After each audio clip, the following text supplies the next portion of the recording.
27 রোজার রাতে সন্তান ফোন দিয়া বলে, বাবা আমি আগামীকাল রওনা দিলে রাত 2টা-3টায় গিয়া ঢাকায় নামবো। সে আছে মায়ের, সন্তানের বাবাও বসে আছে, সন্তান আসবে। রাত্র 2টা-3টা হয়ে গেছে, সাহারির সময় হয়ে গেছে, সন্তানের খবর নাই।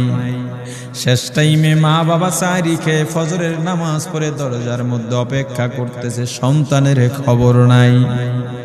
8টা, 9টা, 10টা বেজে গেছে, মায়ের মনটার ভালো লাগে না।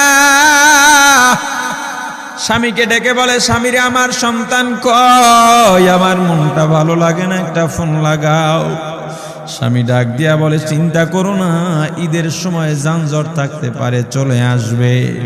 কিছুক্ষণ পর বাবার মনটাও ভালো লাগে না, বাইরে নেমে পায়চারি করতেছে। হঠাৎ করে একটা ফোন চলে আসছে। সন্তানের ফোন দেখে বাবার সে কি আনন্দ। ফোন রিসিভ করে যখনই সালাম দিল, অপর প্রান্ত থেকে সালামের উত্তরে সন্তানের কণ্ঠ পাওয়া যায় না। বাবা ডেকে বললেন, বাবা তুমি কে? এটা তো আমার সন্তানের কণ্ঠ নয়, তবে মোবাইলটা আমার সন্তানের। ওপার থেকে ডাক দেয়া বলে, আপনি কি এই লোকেই মোবাইলওয়ালার বাবা? বলে, হ্যাঁ।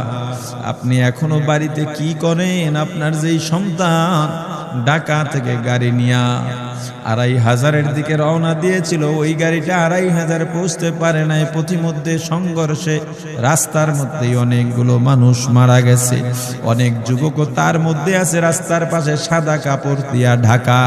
দেখেন আপনার সন্তান এই লাশের মধ্যে আছে কিনা। মোবাইলটা আমি রাস্তার পাশে পড়ে পাইলাম। বাবা পাগলের মতো একটা দৌড় দিছে। মা মনে করছে সন্তান বুঝি কাছাকাছি চলে আসছে। অন্যান্য সন্তানদের ডাক দেয়া বলে, তোরা কে, কোথায়, এদিকে আয়, তোদের ভাই বুঝি কাছাকাছি আসছে। আমার কলিজার টুকরা সন্তান, তোর বাবা যে আগায় আনতে গেছে, তাড়াতাড়ি নতুন চাদর বিছা, বালিশের কভার গুলো খুলে নতুন কভার লাগা, পানি গরম বসা, আমার সন্তান এসে গোসল করবে। আহারে সবাই ফুলের মেলা, ফুলের তোড়া নিয়ে অপেক্ষা করতেছে। 4টা বছর কলিজার টুকরা বাড়িতে নাই, বিদেশ থেকে আসবে। বাবা স্পটে গিয়া দেখেন অনেকগুলো লাশ সাদা কাপড় দিয়া ঢাকা।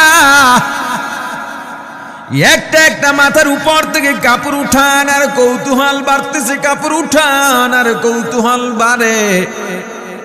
হঠাৎ তাকায় দেখে কলিজার টুকরা সন্তান লাশের মিছিলে শামিল হয়ে গেছে।